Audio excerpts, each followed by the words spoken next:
And then came finding out about his affairs the first time.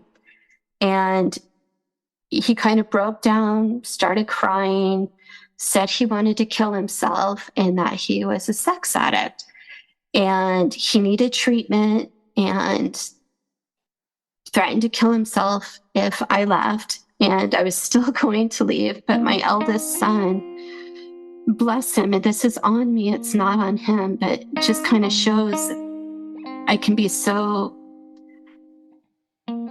make poor decisions based on wanting to do right by somebody else. My youngest son had just under a year old, and we had already had a house fire that that Chris had started, which cost us thousands as well. So he's under a year old, and I find all of these sex messages, and my eldest had said to me, "Mom, can't you just put up with it? Don't make him go through what I went through when he left Dad." And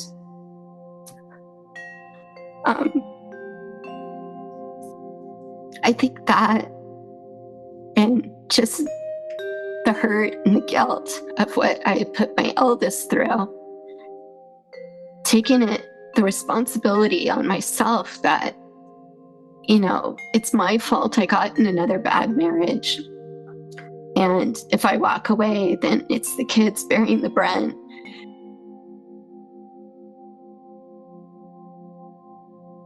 I'm Donna Anderson, and this is True Love Fraud Stories.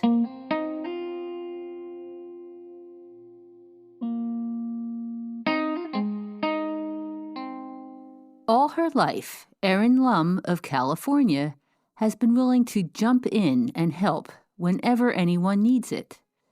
This is a wonderful quality, but one that users, like her ex-husband, are only too happy to exploit. Christopher Lum sank his claws into Erin and took her for everything he could get until she finally said, "No more." And then he used their child. It was always such a nonstop whirlwind of self-created drama that he was just puppet mastering, that you were always jumping through and never knowing really what's real, not real, what is just his creation and what actually exists. It's phenomenal. Erin grew up in multiple cities between Texas and California. Her mother married a lot, so they kept relocating. By age 16, Erin wanted to move on with her own life, so she graduated early from high school and joined the Coast Guard. She loved the water, but when her enlistment was up at age 19, she left the service. Erin worked several jobs, eventually becoming a receptionist in a dental office. That's where she met her first husband. They had a son together, but the marriage didn't last. When they split up, Erin was 31 years old. Through her first husband, Erin met Christopher Lum, her second husband, and the man who became her abuser. My first boss had said, "Hey, Chris is going through a hard time. His wife was cheating on him. Poor guy, single dad. Why don't you introduce him to some of your single friends, maybe clean his house and offer to babysit for him?" And, it's like, oh, okay, somebody needs help. I'll jump in and go help. And I was supposed to had a friend, Wendy, and it's just like she was usually up for a good time and she was willing to meet him, and kind of just tried to do my part to be that supportive person, especially when asked to do so, that someone's going through a hard time. But it turned out he was interested in me and invited me over to his workplace, and definitely got very interested very, very, very fast, which was surprising to me. And so, I had to place the call to Wendy of, sorry, he's showing interest in me, call things off, but she hadn't met him yet. So I don't feel too horrible. And God knows that she was definitely spared now from a bad experience. Chris Lum targeted Erin, although she didn't realize what was happening. He seductively told her that he connected with her. He somehow determined that their families came from the same small town. Her quiet pleasures were providentially his quiet pleasures. Chris quickly figured out that Erin was a caring woman who was willing to help. In other words, she was a nice, juicy target. It's just very, very fast paced. Not too much as far as requests first off. It would be more like, I'm at work. I need these supplies. Can you bring these to me? Or I'm doing this with my family. Can you help out? And, something for my son. And then it became more and more of my evil ex, and my kid needs help, and my grandmother needs help, and things like that, where I just kept getting drawn in to help with things. And then, the comments of that he had never met anyone like me before, and John was a fool, my first spouse, that all he ever wanted was a family, and his wife, this was a term he used a lot. It was stole that from me and stole my child from me, and weird comments like that. While Chris was asking for Erin's help, he was also dazzling her with exciting stories of his life. He had told me that he was a former Coast Guard person. And it was interesting because when we would talk, like I would talk about my base life, and he'd be like, oh, I know that person. And kind of like look away to the distance, like he was remembering a story. And he could accurately describe some of the bases I had been at, not in specific detail, but just enough. And he told me that he had a prior landscaping business, and that his evil girlfriend, who he trusted with the taxes, had messed it up. And what else did he say about himself?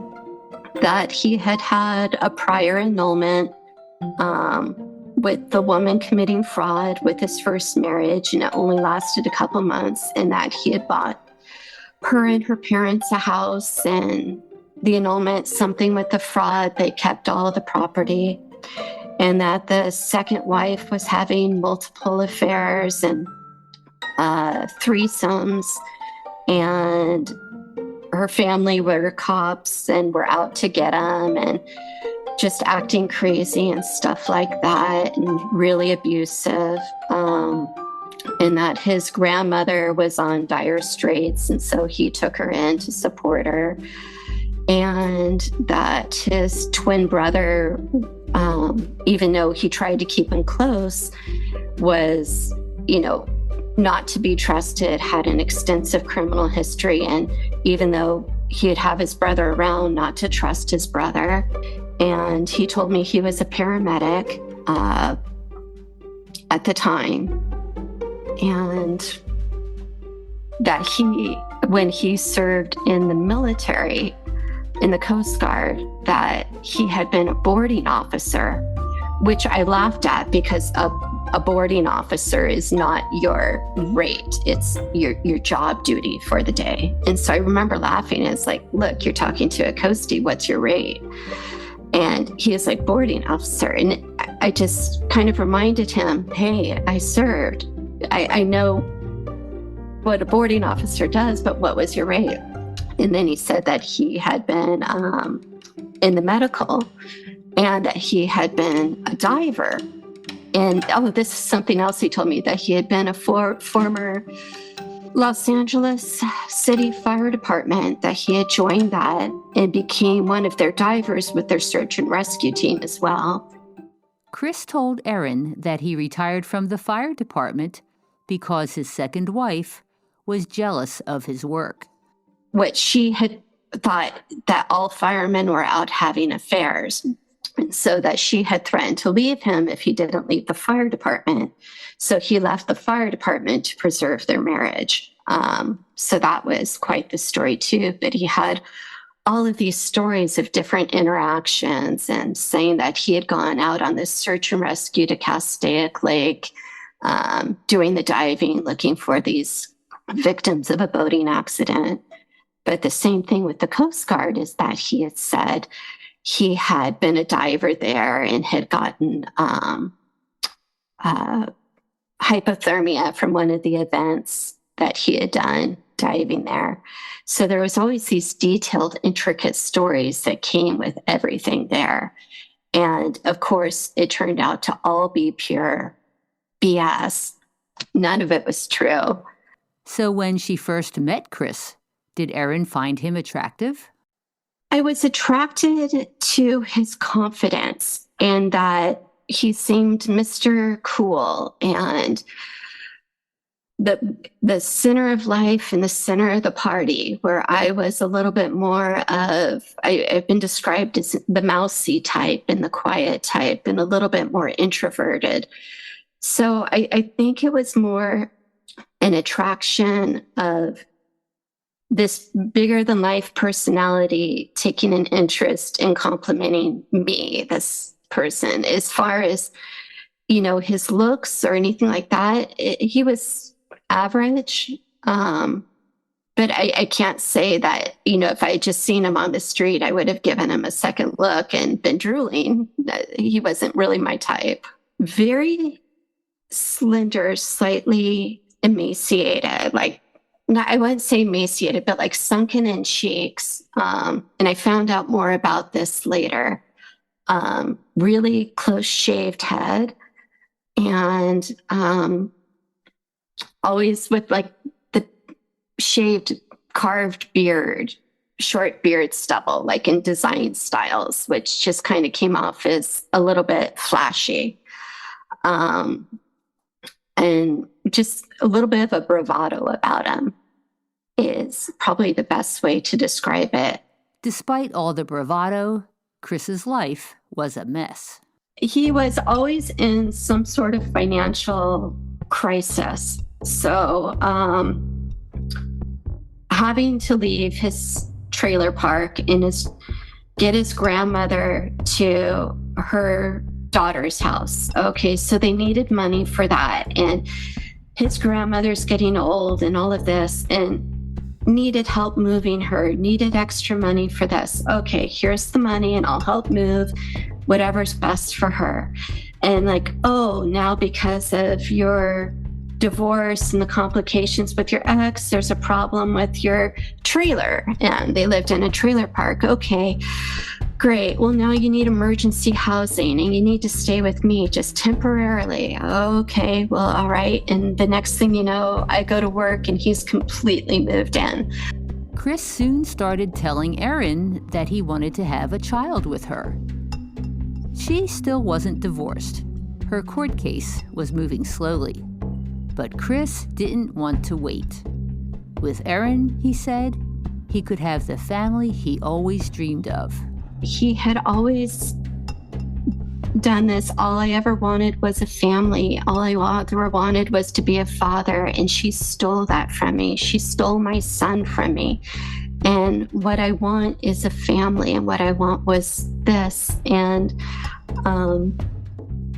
no offense to my youngest son, if he ever hears this, I had intention to be done with having kids. But it was a bit of this request to fulfill this for him, and that his dream was to just have this stable family, and that I was the mother and woman that he had always envisioned this with, and what he had really been looking for his whole life. So Erin allowed herself to become pregnant with his child. Still, Chris's problems continued, and he kept her busy putting out his fires. Then that he's getting lawsuits from his ex stating that he never paid child support and she's such an evil woman because he always paid her in cash and she's just spending it on herself. But now he's got a $10,000 thing and it's going to hurt us if we don't do this. And okay, so great. Now you need 10 grand. And moving on from that, there was always a reason why he wasn't supposedly getting paid, or an employer had stiffed him. And even after marriage, that the checks just wouldn't appear. And so I was always financially supporting us, and that he would just constantly overdraw the account, overdraw. It's like, look, you need to make sure the money's there before you just spend it. And you're spending it on your hobbies, and you're going out to these meals, and you keep having to take these trips that you're there for work, but then you don't somehow get paid for it.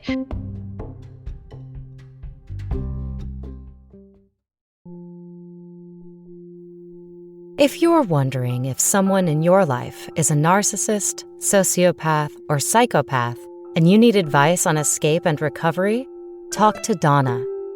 Donna Anderson, author of LoveFraud.com and host of True Love Fraud Stories, offers personal consultations. Since she founded Love Fraud in 2005, Donna has collected more than 10,000 cases, so she's probably heard a story like yours before. You're certainly not alone. Donna is also a certified Reiki master. Reiki is a healing approach for stress reduction and relaxation. Donna combines this with her deep emotional release technique to help you let go of the pain of your experience. Book your session today at lovefraud.com/talk to Donna.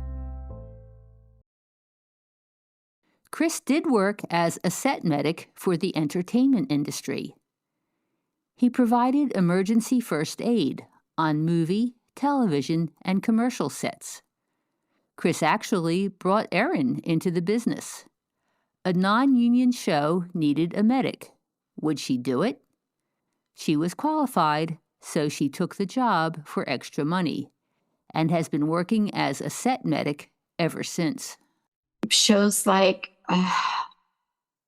the first Avatar, Criminal Minds, numerous TV shows mainly more than commercials and features. American Crime Story. I know I'm forgetting so many. I've been in it for so many years, and you end up working everything eventually. Erin had 2 jobs. She was working more than ever, long hours, even though she was pregnant. But there was never enough money. Chris had moved himself and all his stuff into Erin's apartment, where she lived with her older son. They had a baby on the way. The apartment was not big enough for that many people, so they moved into a rental home. So we were renting a home, and a fire broke out in the garage, and I had just given birth 10 days before. And so the cost of that, it turned out that the only insurance was mine, and that his claims of having insurance were false.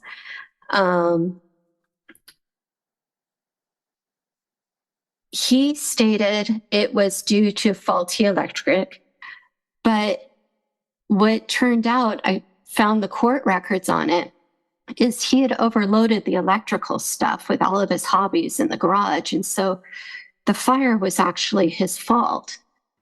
Because of the fire, they had to spend money staying in motels. Then Chris had them living in his twin brother's home, sleeping on air mattresses on the floor. That was just a hellish nightmare. And I just finally had to say, I cannot do this. This isn't a healthy experience for the kids. I can't be here. Your brother is having sex parties. Your behavior with the women who are coming over seems very inappropriate. And then the brother needing money and thousands of dollars while I'm already paying out every cent I have just for the temporary housing and these costs in the motels. And it just bled me absolutely dry.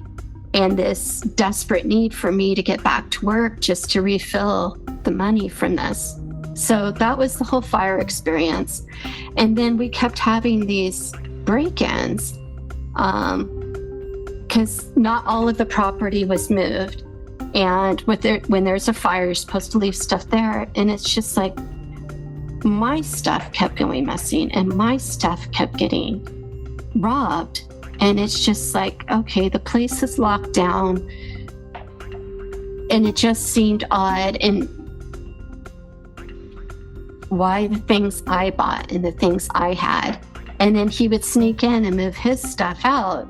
And it's just like, okay, great. Well, your stuff is safe, but mine keeps disappearing.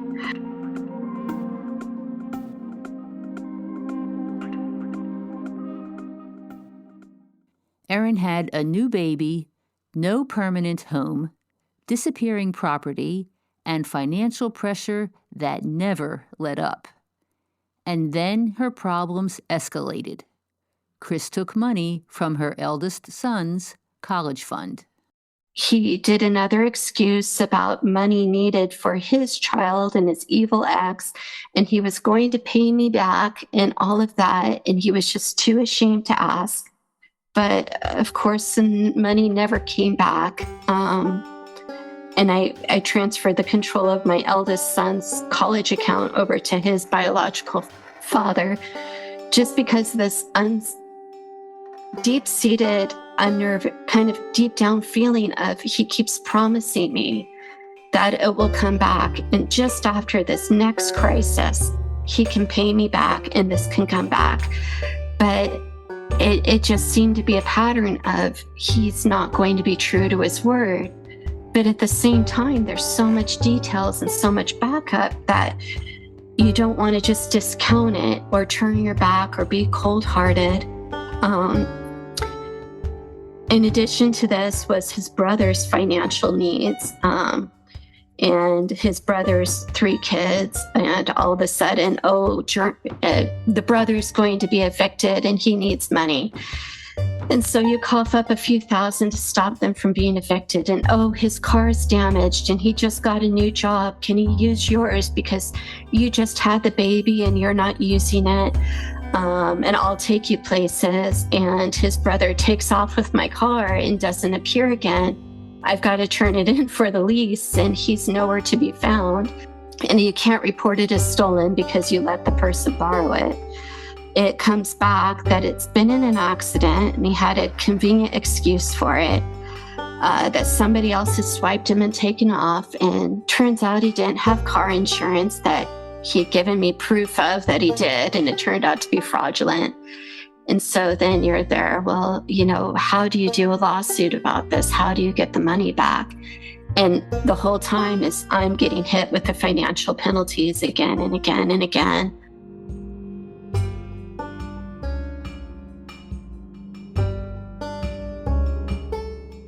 And yet, amid all the chaos, Chris could be warm and affectionate. He still had that bravado. And he was so convincing that even Erin's parents liked him. Chris kept his stories going, especially his claims of being a fireman. To bolster the stories, he frequently wore fire department uniforms. Mainly, he had a few pictures of him in turnout gear standing by the fire truck, and he had an extensive amount of uniforms. And he would wear them out and about, which seemed odd to me. So not the full turnouts, but like the casual wear that you would wear while just sitting around in the station. And he said it was important to him. But when we'd run into people, one particular instance, we were Bass Pro Shops, and a man had stopped him and said, "What station are you at?" And he said, 87s. And the guy looked at him and was like, you weren't at 87s. I was at 87s. And he's like, "Oh, I must have been there before you. I'm retired now." And he would claim to be retired from the fire department. But he knew about the captain there and the captain's wife getting breast cancer. Not specifically detailed, but enough that, you could see the other guy seemed perplexed, but had enough information to kind of move on. So there was things like that which would help reinforce stories. Chris went so far as to get firefighter license plates, even though, as Erin eventually learned, he wasn't entitled to them. His story about being a Los Angeles fireman was a complete fraud, but he kept it going. He even impersonated a local firefighter on the news. You know how they have the roving reporters, and every time there's some little weather event, they go and interview people locally. And they stopped us outside of a Target shopping center right near Lost Canyon in Santa Clarita. And we're asking about the winds and the high wind advisories and all of that. And he was wearing this LA fireman's pullover thing that you would wear at the station. And oh, okay, from a local fireman. It was just like, oh boy. He got himself interviewed on the local news in that getup, talking about the high winds. It's just amazing how widespread it was. But the same thing, he would wear this military jacket to tell people he was still active military and had his name stenciled in it. And he got his picture taken with people like even Dustin Hoffman and be on film sets, and I'm military. And, people, they look at, okay, the head is shaved and the jacket's right. Okay, he must be military. Oh, and a fireman too. So he's ex-military, he's a reservist and a fireman and a set medic. And it just kind of piled up. And it's pretty astounding when you look at it. But then, when her younger son was 9 months old, her older son, age 10, made a discovery on the family's home computer. Chris was sexting with another woman. Getting ready for school, and it was coming up live as they were chatting back and forth. So she was apparently a school teacher, and he was supposedly driving to work, and it was this sex chat going on. The sexting was playing out live on screen. Erin jumped into the chat, announced that she, the wife, was reading it because Chris left it up, and she also saw his history with all the other women. Chris soon called her, abasing himself, calling himself names, and saying he wanted to commit suicide because he's a sex addict. Erin was ready to leave her husband, but her older son asked her to stay. And that was actually the same time of him saying, Mom, is, can't you just put up with it and don't do to my youngest what happened to me? Why did her older son's request affect Erin so powerfully? Guilt.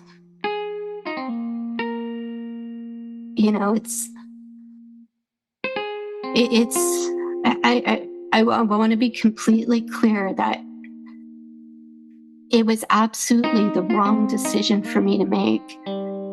But I just so took it upon myself that if I just try harder and if I just do more, I can make this okay.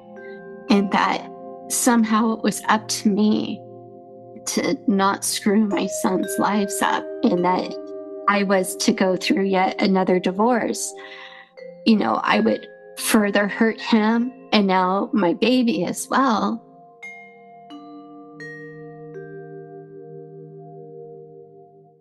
Erin decided to stay in the marriage and try to fix her husband's problems.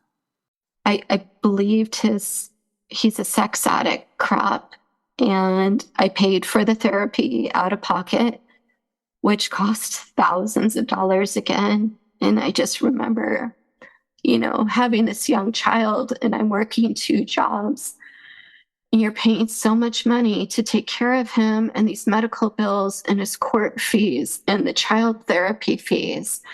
And, I'm so barely holding it together. And then the robberies keep happening and my stuff keeps disappearing, but he seems to always be on Easy Street and have new toys and be going on places and private vacations. And okay, so your therapist says you need this and you pay out the money. And my God, sex addiction treatment's not cheap. The sex therapist sent Chris to a behavioral therapist. Chris told Erin that the behavioral therapist tested him and said he had a strong personality, he likes to be in control, and he wasn't a sex addict after all. And then I said, well, what's the outcome of this? And he's like, well, he just got in my face. And he goes, you feel that need to hit me? He's like, yeah. And he's like, just don't act on that. And he said that was over and I was fine. I was cured.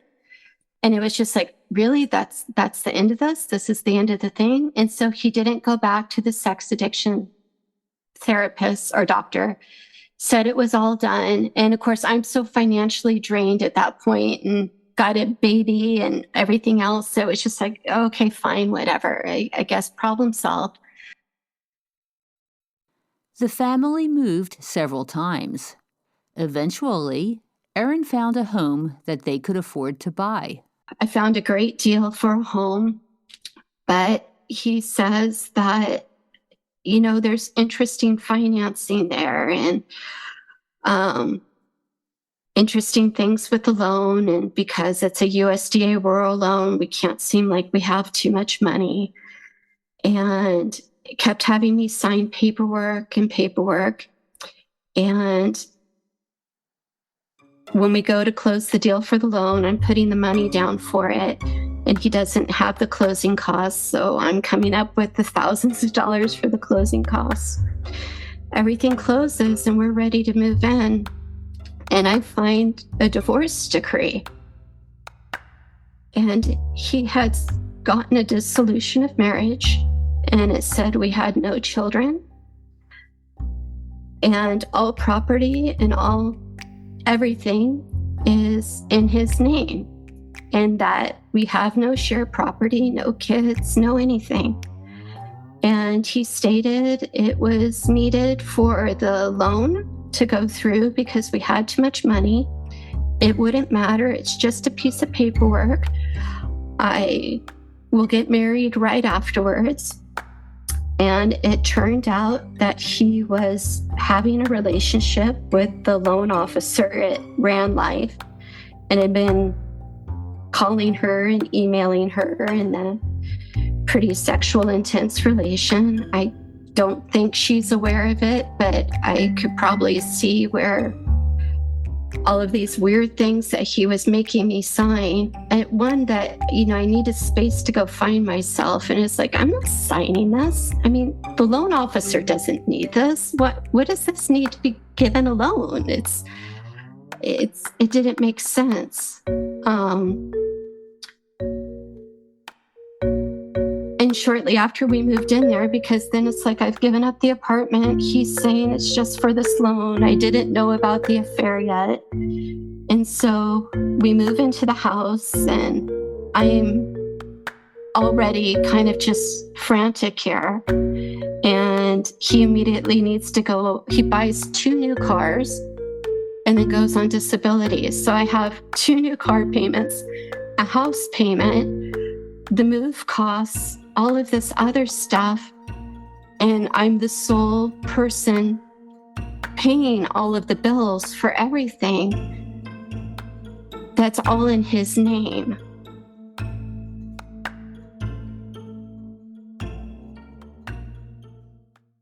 Chris was exerting more and more control over Erin. He kept pressuring her to pay all the bills. He also had Erin and the boys under surveillance. In fact, he'd been keeping tabs on her throughout their relationship. The earliest tabs was shortly after he had moved himself into my apartment. And I was using the computer one day and the mouse starts moving weird. It's like, what on earth? And he's on the phone with me. And I think he said he was at work or something. And I was just like, hold on, the computer's acting up. And it happened like for 5 minutes, this continued. And then he starts laughing and he's controlling it remotely. And he's like, yeah, I've been watching what you're doing. I was like, that's really disturbing. Why?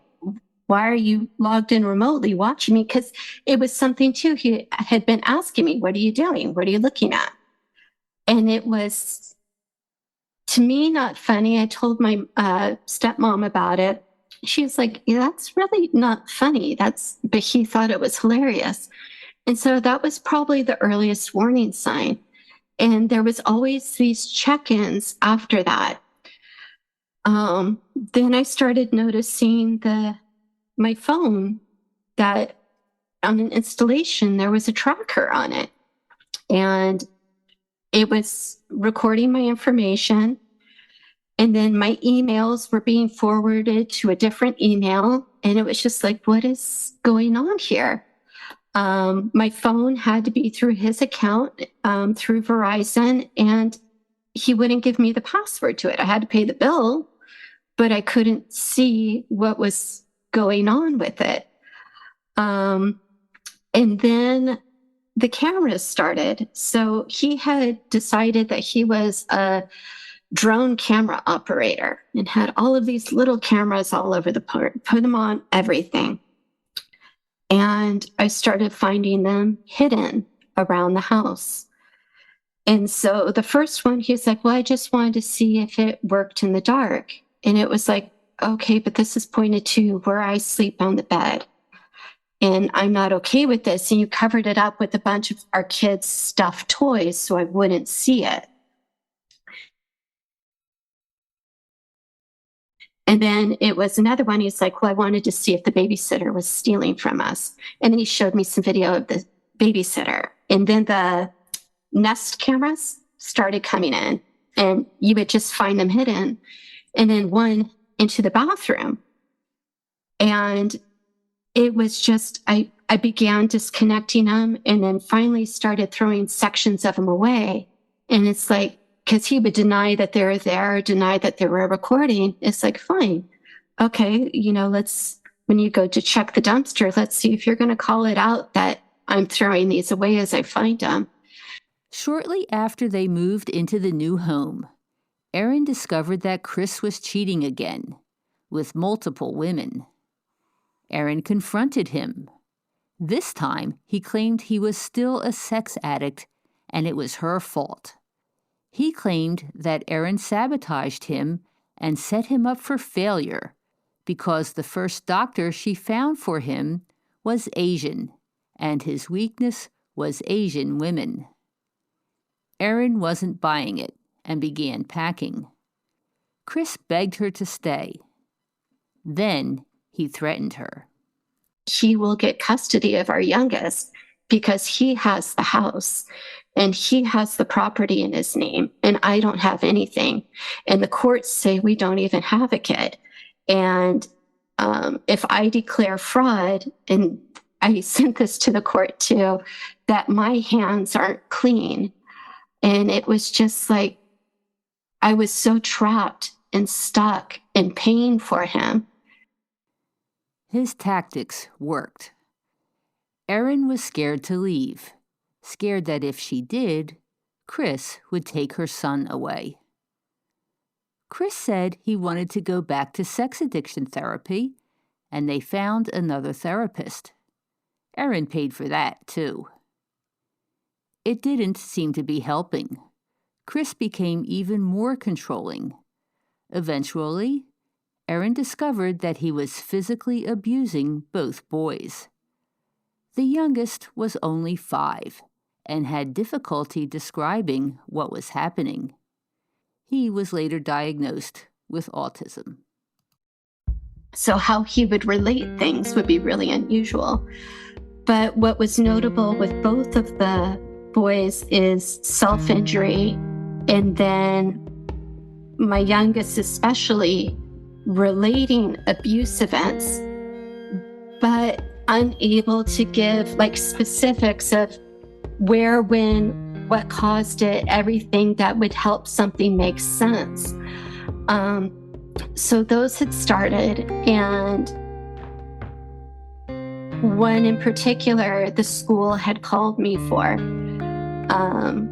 because they had both started making threats of suicide, both of my kids, if, this isn't normal and this is bad, and they're saying it's due to this occurring at the house. And it was just, it did get reported. And when it first began, I didn't know of the physical abuse going on with the boys. The eldest, 2 events happened for me. It was right before leaving. And it was something I intervened in to make sure it stopped. But my youngest, because it wasn't happening in my witness and his inability to relate it well, really made it difficult for me to be aware, except for the bizarre behavior and the fractured statements and just the fear. But combined with that fear of something was going to get him, something was going to hurt him, and fear of his father's anger, and especially his father's silence, was also this deep need of, Dad, pay attention to me. And his father could just take out a stick of gum, and my youngest would act like it was Christmas morning, and he was so elated. So the slightest positive feedback, and he was elated and happy and giggling and grabbing onto his legs. And, it's just like, what's the message here? Is something going on or isn't there?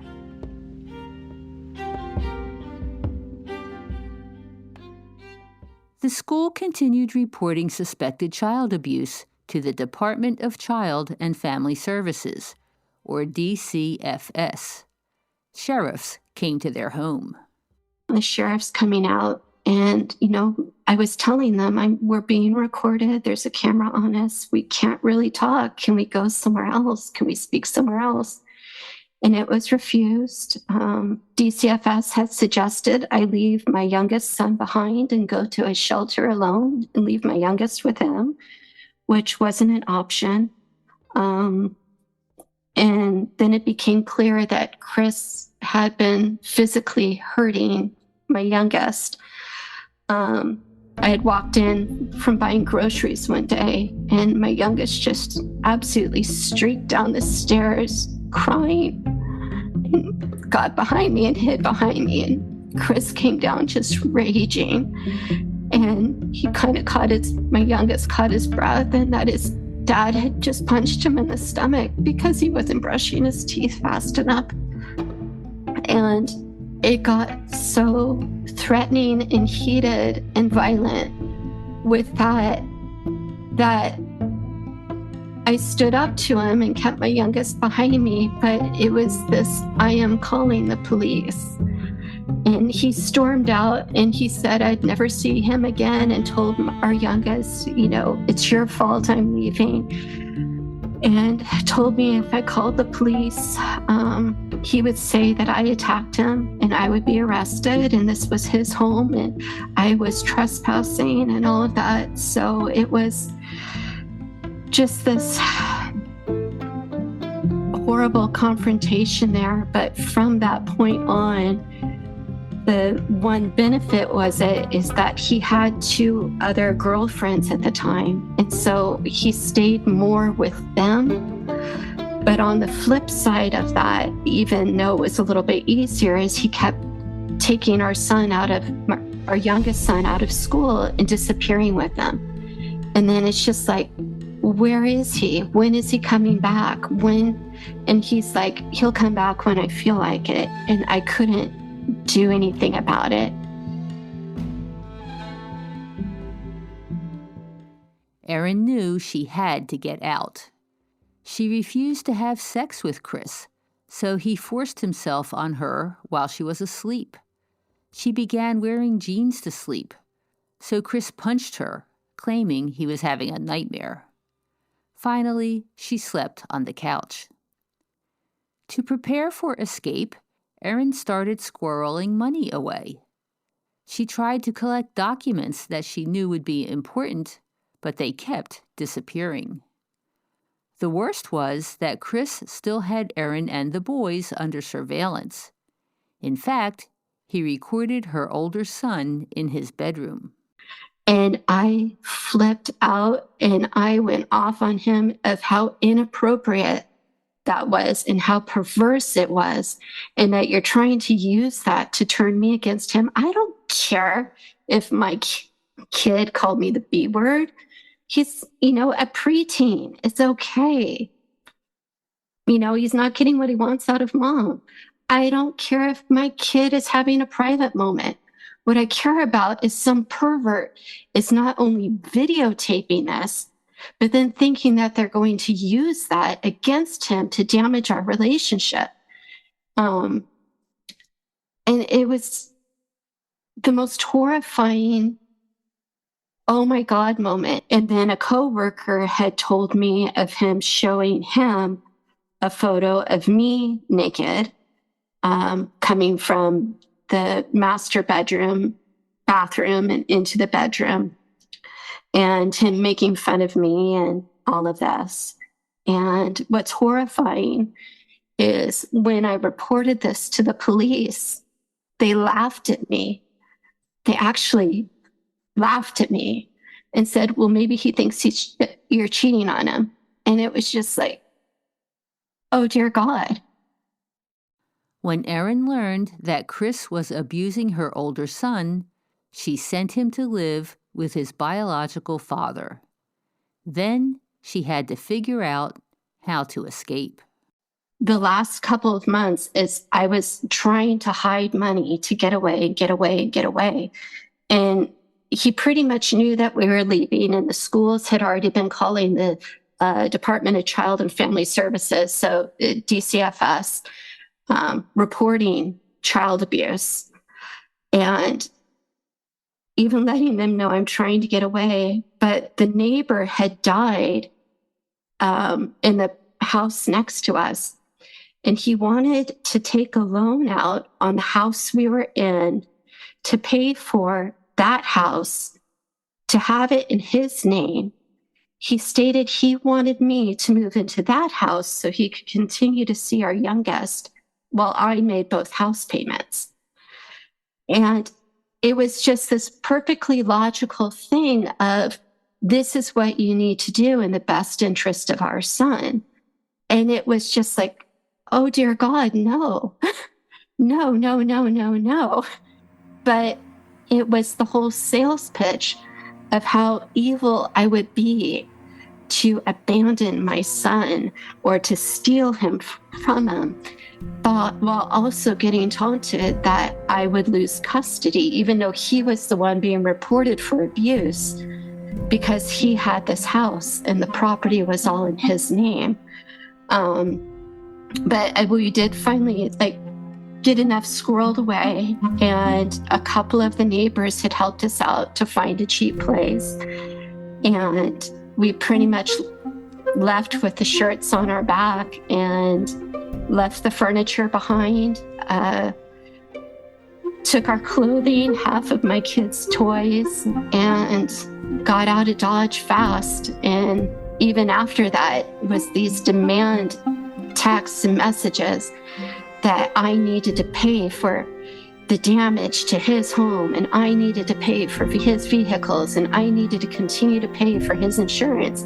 It's like, what do you mean? I paid off your insurance for the full year. It's not my fault if you bought another car. It's like, I'm not paying for it.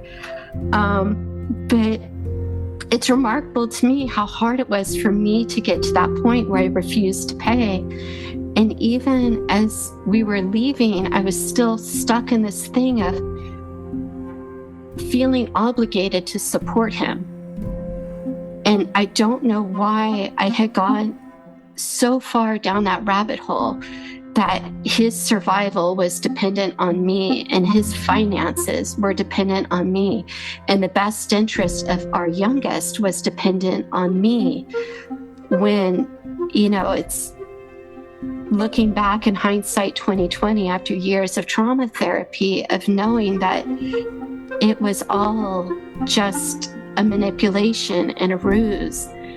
But it was always playing on my guilt and my need to protect somebody or save somebody. Especially the stories and narratives were always that they were the victim of some greater evil. And, even when it was begrudgingly, I would still jump in and help or do my part. And I can't even count up how many, oh my God, how much money was lost to him. And of course, the court cases, fighting it afterwards, and the trauma care for my children and I afterwards that we're still in to this day. How many years later? 8 years later. It's been devastating.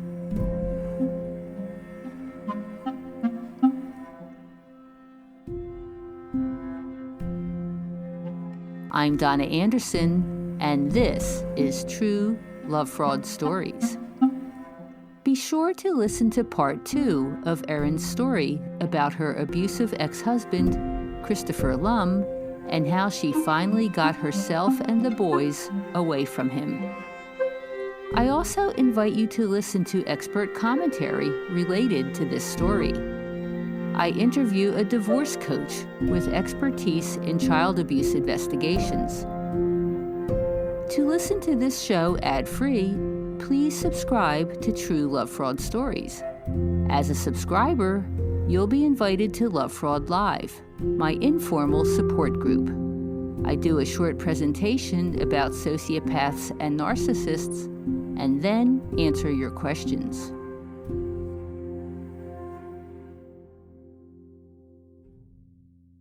Did you tell me that he pretended to be some kind of a military consultant on a TV show? A few times. One was a dive show where he said that he was a former military diver, but I told you that he told me that with Coast Guard. And then he was doing the tech advising on the film sets, but he tech advised. A tech advisor on a film set is that you hire somebody who is experienced in the industry to make sure that the details of the film or how they're doing something is as accurate as possible. So things like Grey's Anatomy will have that. Military shows will have that. So he did that a few times, tech advising, saying that he was a former nurse and he would say how to set up their hospital scenes, or he was a former fireman and how to set that up, and one that he was former military diver. So he had a few of those. It's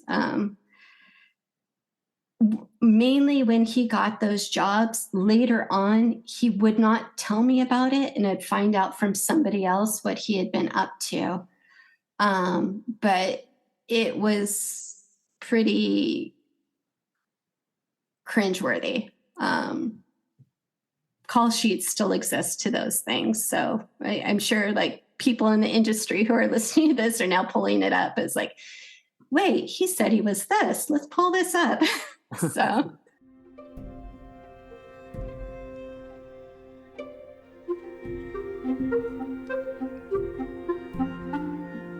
True Love Fraud Stories is produced by lovefraud.com. For more information about this story, other great stories, or if you'd like to share your story, visit podcasts.lovefraud.com.